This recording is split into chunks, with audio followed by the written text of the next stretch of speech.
Well, there is a concern of that because one of the ways the government is trying to cut the backlog down is by issuing a questionnaire. It's going to issue a multi-page questionnaire to the asylum seeker and say, fill this out, send it back to us, and we'll make a decision on your claim. So no face-to-face interviews, no trying to determine face-to-face whether a person is genuine or not. And this is a real concern. That is this going to be a blanket amnesty? A lot of people are concerned for that.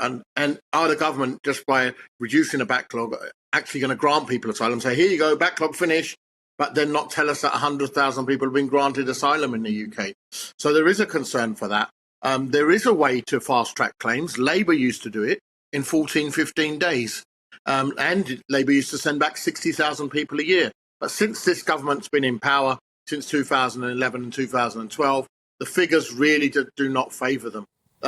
Less than 3,000 people were forcibly removed last year compared to 60,000 in 2009. And also the backlog is, like your reporter said, slowly creeping up. And the figures are being massaged and spun in a way by the Home Office to the public to make the public feel, this government is actually doing something about it. Actually, the figures are going up, the backlogs are going up. Nobody should be waiting a year for a decision which takes half a day to make. It is really concerning. And now all of the MPs have agreed that the Home Office is just not fit for purpose.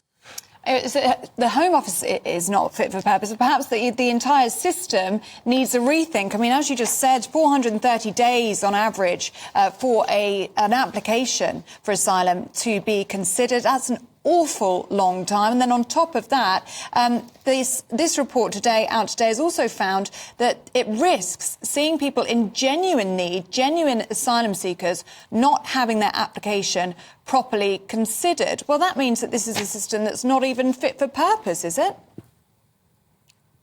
Yeah, totally right. I mean, a few years ago, the government, in its wisdom, decided to employ gap year students to make decisions. And the level of decision making was so bad that when these decisions were appealed, 50% of the appeals were overturned, were decided that, hold on, the Home Office had made wrong decisions. So that lengthened the process, put the government into embarrassment, and showed that, employing ex-supermarket workers and throwing them in at the deep end or gap year students isn't working. This whole system is like a dilapidated house that needs destroying and building up from the foundations again. Instead, what the government does is paper over the cracks and just presents it as, oh, don't worry, we're okay, this is good enough to be inhabited. But it isn't. The whole system is rotten to its core in the fact that it's not fit enough for purpose. From the day a person comes in, from the day a person tries to cross the channel, through to the day the person receives a decision on their claim. It's absolutely not good, not fit for purpose. This government, without a doubt, has broken that system because the system before this government came into power was effective. The figures tell us that. The best way for the people to gauge what's working and what isn't is to look at the actual figures and compare them. It's not the Human Rights Act. It's not lawyers stopping this. The Human Rights Act has been around, and the ECHR has been around for ages. Since 2002, the Human Rights Act has been around. And lawyers have been around before that. Then how come Labour was sending back 60,000 people and processing people in 14 days? I know, I was on the fast track system in Heathrow in Harmondsworth. A person used to come in on Monday, and by the Wednesday next week, whilst detained, they would have their decision. They even had a court in the detention centre. So if you appealed it, your hearing would get the week after. You wouldn't have to wait a year for the hearing and the backlog. The judge used to sit in the detention centre in a court made there. That's how slick and streamlined it was, but this government has abandoned everything. Harjap, has something else changed, though? Because when you look back at the number of refusals for asylum, it was 88% refusals in 2004. Now we have a 24% refusal rate, the lowest since 1990, which means 76% of people who apply get the right to remain. So blame the government all we like. But is this actually a mindset of the immigration system which is much more likely to allow a right to remain, and it's actually, in effect, gone soft? Well, that depends on the government policy and how they treat people coming from each different country. Now, obviously, there's been more wars since then, and there's been people coming from war-torn countries, and you can't send people back. We're currently in the middle of a war now In Palestine, it's Israel. So people are going to be coming over and you can't send them back.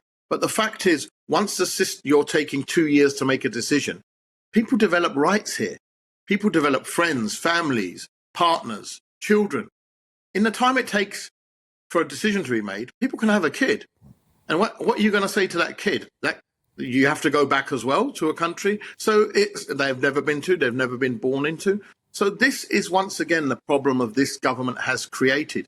The government has created this problem by mismanaging it. It's the signs of a bad boss. And, you know, the employees are not happy. The border staff are not happy. The immigration staff are not happy, being asked to do things that they don't think is ethical or right. The public aren't happy. And the asylum seekers aren't happy. They're having to wait for that long for a decision. And, you know, the general voters aren't happy. So Okay. the only people who are trying to say, yeah, we've got it under control is the actual bad boss and the system. So the figures speak for themselves. Once again, the figures are a product of that system.